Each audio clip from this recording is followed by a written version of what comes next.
नमस्कार दोस्तों, आज हम बात करने जा रहे हैं इमरजेंसी के बारे में। मैं आपको पूरा स्टोरी बताने जा रहा हूँ। दरअसल इमरजेंसी का नाम आते ही पहले इंदिरा गांधी और सबसे पहले 1975 का ध्यान आता है। पर ऐसा नहीं दोस्तों कि 1975 में ही पहली बार इमरजेंसी लगी थी। उससे पहले भी हमारे यहाँ 2 बार इमरजेंसी लग चुकी है, 1962 में 1971 में। क्या हुआ था 1962 में? आप जानते हैं, इंडो चाइना का वार हुआ था। 1971 में क्या हुआ तो वो भी आप जानते हो। तो 1975 के इमरजेंसी की चर्चा बार बार क्यों होती है हमारे देश में? क्यों ऐसा बार बार कहा जाता है कि इंदिरा गांधी ने हिटलर की तरह बर्ताव किया, तानाशाह की तरह उन्होंने काम किया और हमारे देश में ये लगा दिया इमरजेंसी। दरअसल इमरजेंसी की शुरुआत 1975 में नहीं दोस्तों, उसकी शुरुआत जो हुई थी, देखो क्रोनोलॉजी समझिए। एक बार में कोई चीज़ नहीं काम करता है, उसको धीरे धीरे इम्पैक्ट आता है धीरे धीरे। तो इसका क्रोनोलॉजी यह है कि सबसे पहले शुरुआत हुई थी 1969 से, 1969 से इसकी शुरुआत हुई थी।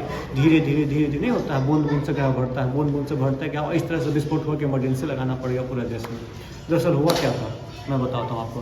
हुआ यह था कि 1969 में नेशनलाइजेशन ऑफ बैंक किया गया। नेशनलाइजेशन ऑफ बैंक होने के कारण मतलब एकाकीकरण जैसे प्राइवेट हाथों में है, उसको सरकार लेकर अपने हाथों में करना चाह रही थी, इसलिए उन्होंने नियम बना दिया। नियम बनाने के बाद हुआ क्योंकि बहुत सारे लोगों का उसमें निवेश है, बहुत सारे लोग जो खोल कर रखे हैं अपना बैंक, उन लोगों का घाटा हो रहा था नेशनलाइजेशन ऑफ बैंक होने के कारण। बहुत सारी सरकार के हाथों में चले जाते तो फिर आपके ऊपर से ख़त्म हो जाएगा आपका जो चीज़ है। सपोज कि मेरा एरिया है, सपोज करो 2 प्लॉट का घर है, 2 गज का घर है, वो मेरा है पर्सनल लेवल पे, और उसका हक किसी और का हो जा रहा है, कल होकर सरकार का हो गया, तो मेरे हाथ में नहीं रहेगा, हम उसको अपने हिसाब से तो चला नहीं पाएंगे। तो वही हुआ था उस समय दोस्तों, 1969 में ही हुआ। 1969 में जब ये हुआ तो वहाँ के CBI central bank of India के जो RC कूपर थे, वो सुप्रीम कोर्ट में जाते हैं दोस्तों। जब सुप्रीम कोर्ट में जाते हैं तो क्या होता है कि सुप्रीम कोर्ट में जाने के बाद इस पर स्टे लगा दिया जाता है। सब जुडिशरी सोचते कि नहीं भाई गलत कर रहे हैं, इंदिरा गांधी जी का ये जो नियम वो गलत है, तो उसमें इस पर स्टे लगा दिया जाता है। स्टे लगाने के बाद होता क्या है दोस्तों, इंदिरा गांधी और सुप्रीम कोर्ट में टसन 36 का आंकड़ा शुरू हो जाती है। वहीं से शुरू होता है लेजिस्लेटिव वर्सेस जुडिशरी की कहानी। लेजिस्लेटिव कहना चाहता है कि हम बड़ा, जुडिशरी कहना चाहता है कि हम बड़ा। वो कहना चाहता है हम सबसे ज़्यादा पावरफुल, जुडिशरी। लेजिस्लेटिव बोलना चाहता है कि सबसे पावरफुल हम। इस टसन में क्या होता है, बात चलते रहती है, तो उसमें अमेंडमेंट आता है। पहला पार्ट ये अमेंडमेंट क्या होता है उसके बाद बताएंगे। सेकंड पार्ट क्या होता है कि सुप्रीम कोर्ट इंदिरा गांधी ने कब 36 का आंकड़ा हो गया, कब टसन हुई, जो मैं बताता हूँ। दरअसल क्या था कि पहले जो भी प्रिंसली स्टेट जो थी, जो कि प्रिंसेस जो थे, उसके स्टेट को आप इंडिया में लाए। इंडिया में लाने के बाद क्या था कि उसको भत्ता दिया जाता, महीना भत्ता, सालाना भत्ता, इस टाइप से पैसे दिए जाते थे। तो इंदिरा गांधी को ये ठीक नहीं लग रहा था, तो उन्होंने क्या सोचा है कि मैं इस भत्ते को खतराती हूँ और नॉर्मल इंसान की तरह जिएंगे। तो वो ले आते हैं प्रीवी पर्स। प्रीवी पर्स के थ्रू क्या होता है, अमाउंट जो देने वाला तो अमाउंट को कैंसिल कर दिया जाता है। फिर से दिक्कत हो जाता है, फिर से जो राजा महाराजा के जो खानदान के लोग थे वो फिर चले जाते हैं सुप्रीम कोर्ट ने फिर स्टे लगा दिया। लीजिए यहाँ पे इंदिरा गांधी एक साइड एकदम अड़ी और सुप्रीम कोर्ट एक साइड है। इंदिरा गांधी बोले ना पैसा नहीं देंगे, सुप्रीम कोर्ट बोला ना आप रोक ही नहीं सकते हैं। इसी तरह चलते रहता है कहानी दोस्तों। तो अमेंडमेंट लाते इंदिरा गांधी जी। अमेंडमेंट क्या लाती है कि 2425 कॉन्स्टिट्यूशन अमेंडमेंट लाती है और कहती है 25वां अमेंडमेंट में क्या बोलता है कि प्राइवेट प्रॉपर्टी जो भी है वो पब्लिक की यूज में आती है, तो जो भी कंपनसेशन देना है कि नहीं देना है ये डिसाइड बस गवर्नमेंट करेगी। सुप्रीम कोर्ट या कोई भी कोर्ट इस पर डिसाइड नहीं कर सकती है। ये अमेंडमेंट हो गया। और जो पहले का अमेंडमेंट उसका 24 अमेंडमेंट होता है उसमें। और इसी के बीच बहुत सारी कहानी चलते रहती है। तो इसमें क्या होता है, जब लोग घुसा जाते हैं प्रिंसी स्टेट वाले लोग, तो 1971 में चुनाव लड़ते हैं नवाब अली पटौदी, सैफ अली खान साहब के पिताजी, और इधर से लगते हैं माधवराव सिंधिया, विजय राजे सिंधिया 71 में। हालांकि पटौदी खानदान के जो नवाब पटौदी साहब को 5% भी वोट नहीं मिलता, वो चुनाव हार जाते हैं। अब आती है माधवराव सिंधिया जी के माता जी का, विजय राजे सिंधिया और माधवराव सिंधिया, ये लोग चुनाव जीत जाते हैं। बहुत और अभी तक जाने का सिंधिया खानदान अभी तक चल रहा है, जिस तरह सिंधिया साहब अभी भी हैं। ये पहली जीत होती है हम लोग की। उसके बाद क्या होता है कि 1971 में चुनाव होता है दोस्तों। चुनाव होने के बाद क्या होता है कि Indira Gandhi as a PM फिर से सिलेक्ट होकर आती है और बहुत ही बड़े मार्जिन से। चुनाव में जीतने के बाद क्या होता है, गरीबी हटाओ का नारा दिया जाता है उस समय इंदिरा गांधी के समय। उस समय के गरीबी हटाएंगे देश से और अच्छे हेल्दी इन्वायरमेंट हम लोग प्रोवाइड करेंगे पूरे इंडिया में, हेल्दी वेल्दी।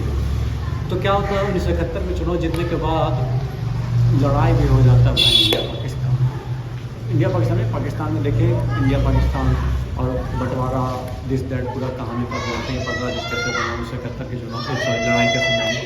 और इसी के बाद क्या होता है जब जैसे कि आप लड़ी है ना, घर में देखिए कोई लड़ाई होता है तो इकोनॉमिक डामाडोल होता है, तो पूरा देश का इकोनॉमिक थोड़ा डामाडोल हो गया। प्राइसेस बढ़ते चले गई, कभी तेल की, कभी आम जिंदगी में जो भी रिक्वायरमेंट होती है सबकी प्राइसेस हाइक होने लगी। जब हाइक होने लगे तो कांग्रेस हो जाएगा, तो आम जनता के बीच में थोड़ा आक्रोश होने लगा। उसके बाद पैरेलल कुछ और चीज़ें चल रही थी। पैरेलल क्या चल रही थी, जैसे पैरेलल ये चल रही थी कि गुजरात के सीएम थे चिमन भाई पटेल साहब। करप्शन का इतना खतरनाक हो गया, इतना खतरनाक लेवल पर करप्शन उस समय बढ़ गया कि चिमन भाई पटेल को चिमन चोर कहने लगा था लोग उस समय। और इतनी बड़ी आंदोलन होने लगी, इतनी बड़ी आंदोलन होने लगी कि गुजरात का आंदोलन, अब बिहार में भी इस तरह से कुछ आंदोलन होने की शुरुआत हुई थी। JP Narayan movement, Jayaprakash Narayan movement की शुरुआत हुई थी बिहार में। स्टूडेंट मूवमेंट जिसको कहा जाता है, स्टूडेंट प्रोटेस्ट जिसको कहा जाता है। चिमन भाई उसमें करप्शन बढ़ गया, महंगाई बढ़ गई, घोटालेबाजी दिस दैट सब कुछ बढ़ गया 74 में। और एक चीज़ और हो, जेपी नारायण मूवमेंट शुरू हो गया बिहार में। उसके बाद एक सिनेरियो और होता है। सिनेरियो क्या है कि जॉर्ज फर्नांडिस जो है रेलवे कर्मचारियों के लिए हड़ताल करते हैं। 3 दिनों का हड़ताल का अनाउंस कर देते हैं। हड़ताल क्या था, इसलिए कि जो भी आदमी है वो उसको प्रॉपर सैलरी मिले, प्रॉपर काम मिले, पूरा प्रॉपर काम, पूरा बेटर सैलरी के लिए, बेटर वर्किंग कंडीशन के लिए 3 दिन का हड़ताल। और ये पूरे भारत का सबसे बड़ा बन जाता है आपको मूवमेंट, जिसमें 17 लाख लोग पार्टिसिपेट करते हैं दोस्तों। 17 लाख लोग पार्टिसिपेट करने के बाद क्या होता है, एक मूवमेंट और बड़ा हो गया। तो एक तरफ से दबाव नहीं पड़ रहा था इंदिरा गांधी जी पे, एक तरफ गुजरात से, इधर बिहार से, इधर जॉर्ज फर्नांडिस साहब के प्रोटेस्ट से दबाव बढ़ता चला गया, दबाव बढ़ता गया। उस समय नारा निकला था बहुत ही खतरनाक, पूरा राशन पूरा काम, नहीं तो होगा चक्का जाम, जनता की दिल बोल रहा है, इंदिरा का सिंहासन डोल रहा है, कुछ इस तरह का। पूरा राशन पूरा काम, नहीं तो होगा चक्का जाम, जनता का दिल बोल रहा है, इंदिरा का सिंहासन डोल रहा है। इस तरह के नारे लग रहे थे। उसी तरह दूसरा क्या नारा लगा था, India is Indira, Indira is India, all in all, बस यही, इससे ज़्यादा कुछ नहीं। वो जिस तरह ये पोजीशन लगा रहे थे, सब पोजीशन वाले जो सत्ता में बैठे तो वो लगा रहे थे India is India, India is India. उसके बाद क्या होती है दोस्तों, एक चीज़ और हो जाती है। चलिए ये सब तो चल रहा था, इसको मैनेज कर रही थी, किसी तरह से हो रहा था। लेकिन घटना होती है 1975 में। दरअसल क्या होता है कि एक डेमोक्रेटिक के आदमी होते हैं नारायण साहब, राज नारायण, जो कि 1971 में इंदिरा गांधी के विरुद्ध रायबरेली से चुनाव लड़ते हैं, हार जाते हैं। हारने के बाद वो कंप्लेन क्या करते हैं, कंप्लेन ये करते हैं कि इंदिरा गांधी जो है वो फर्जी तरीके से चुनाव जीती है। इंदिरा गांधी जी जो फर्जी तरीके से चुनाव जीती है और इनकी सदस्यता रद्द करने की मांग उठाते हैं। इसमें केस था कि जो उनके पर्सनल सेक्रेटरी थे वो गवर्नमेंट एम्प्लॉय होने के बावजूद उनके साथ थे, कुछ इस टाइप से छोटा मोटा जो भी था। उसके बाद इनकी सदस्यता रद्द कर दी जाती है। 14 क्राइम्स रखा जाता है, उसमें 2 कन्विक्टेड पाई जाती हैं, 2 कन्विक्टेड होने के बाद उनकी सदस्यता रद्द की जाती है और उनको हो जाती है कि अब 6 साल बाद ही चुनाव लड़ेंगे। ये इलाहाबाद हाई कोर्ट का फैसला आता है। फिर ये चली जाती है सुप्रीम कोर्ट। अब जो हाई कोर्ट का फैसला आता है तो ऑब्वियस बात है, उनकी सदस्यता जा रही है तो आपको पद से इस्तीफा देना ही होगा, प्राइम मिनिस्टर के पद से। तो जब ये हाई कोर्ट जाती है तो क्या होता है, सुप्रीम कोर्ट जाती है तो क्या होता है, सुप्रीम कोर्ट बोलता है कि चलिए आप वोटिंग में आप पार्टिसिपेट नहीं कीजिएगा, आपको नल एंड वॉइड डिक्लेयर कर दिया गया है, तो आप बस प्राइम मिनिस्टर बने रहिए और कहीं भी कुछ चीज़ में आप पार्टिसिपेट नहीं कर सकते। ये हो जाता है, इंदिरा गांधी को कह दिया जाता है। अब इंदिरा गांधी को समझ में नहीं आता है करे तो करे क्या। तो ये होती है 24 जून की बात, जिसमें नो वोटिंग पार्टिसिपेट करने के अलाउ नहीं रहता है। तो उस समय इनके बेटे थे संजय गांधी साहब, बहुत एक्टिव थे, पूरे पॉलिटिक्स में बहुत एक्टिव थे। इंदिरा जी पीएम थी एक तरह से, और लेकिन जो पीछे का जो बैक सपोर्ट जो होता है, जो पर्दे के पीछे से जो काम करते हैं, वो थे संजय गांधी साहब, और बहुत सारा काम इनका मैनेज वही कर रहे थे।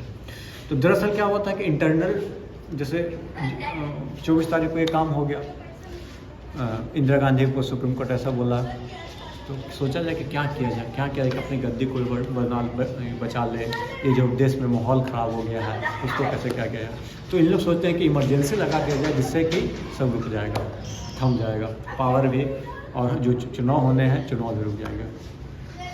तो क्या होता है 25 जून को इन लोग सब पूरा बैठ के करते हैं, और फखरुद्दीन अली अहमद जो थे उस समय के प्रेसिडेंट, उनको पूरा फ़ोन किया जाता है, विस्तार से बताया जाता है कि आपको इमरजेंसी लगाना है पूरे देश में, हम दो घंटे में पूरा ड्राफ्ट सब कुछ भेज दे रहे हैं आपके पास।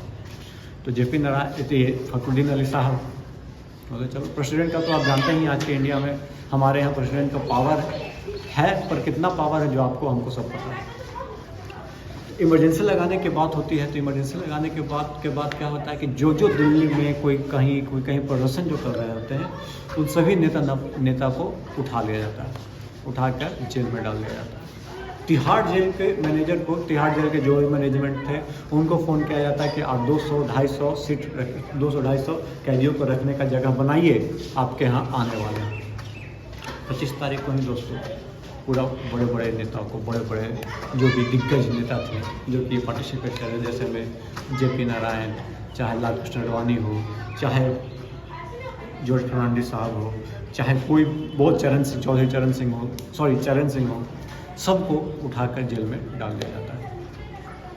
और एक चीज़ और कहा जाता है, मीडिया को वाले को न्यूज़पेपर के बहुत सारे जो ऑफिस थे उसकी बिजली कट कर दी जाती है कि कल के न्यूज़पेपर में ये सब मत नहीं आए, जिससे किसी लोगों को पता नहीं चले सका। ये हो जाती है कहानी।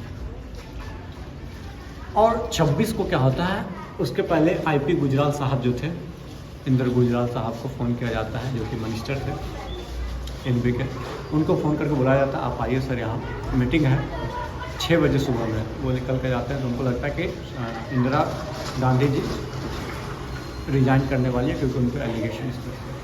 तो सुबह 6 बजे जाते हैं, तो उनको बताया जाता है कि पूरा कैबिनेट को इन्फॉर्मेशन नहीं था कि आपको इमरजेंसी लगने वाली देश में, लेकिन फिर बताया जाता है इमरजेंसी लगती है पूरे देश में। दोस्तों इमरजेंसी लगा दी जाती है, लेकिन IP गुजराल साहब जो थे वो सोचे थे रिजाइन करेंगे, लेकिन संजय गांधी उनसे बोलते थे कि जो भी आप पॉडकास्ट या टेलीकास्ट करवा रहे उससे पहले क्या करो, हम लोग को दिखाओ क्या टेलीकास्ट करना है, क्या टेलीकास्ट नहीं करना है, ये पहले हम लोग डिसाइड करें, उसके बाद हम पास करेंगे आगे। तो IP गुजराल साहब बोले कि नहीं, ऐसा नहीं हो सकता, थोड़ा सा तू में टाइप में हो जाता है।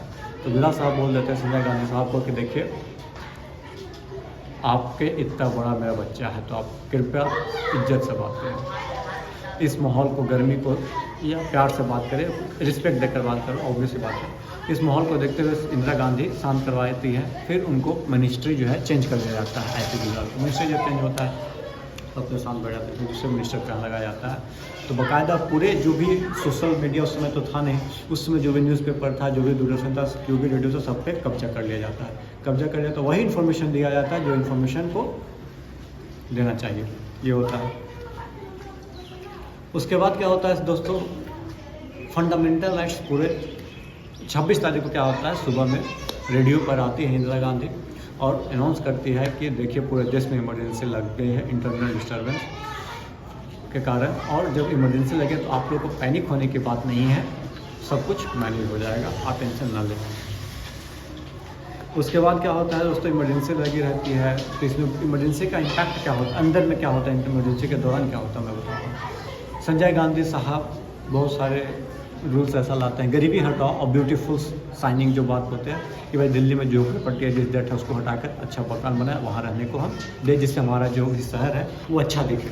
इस तरह के नियम कानून लाते हैं। और दूसरा चीज़ ये भी कहते हैं कि हमारा जो प्रदेश जो है, हमारा जो देश है, सॉरी, जो विकसित नहीं कर रहा है क्योंकि पॉपुलेशन बहुत ज़्यादा हो जा रहा है, इसलिए क्या किया जाए, नसबंदी को लागू करो। नसबंदी को लागू करने का ये था कि 9 लाख लोगों को नसबंदी, 8 से 9 लाख लोगों को नसबंदी किया जाता है।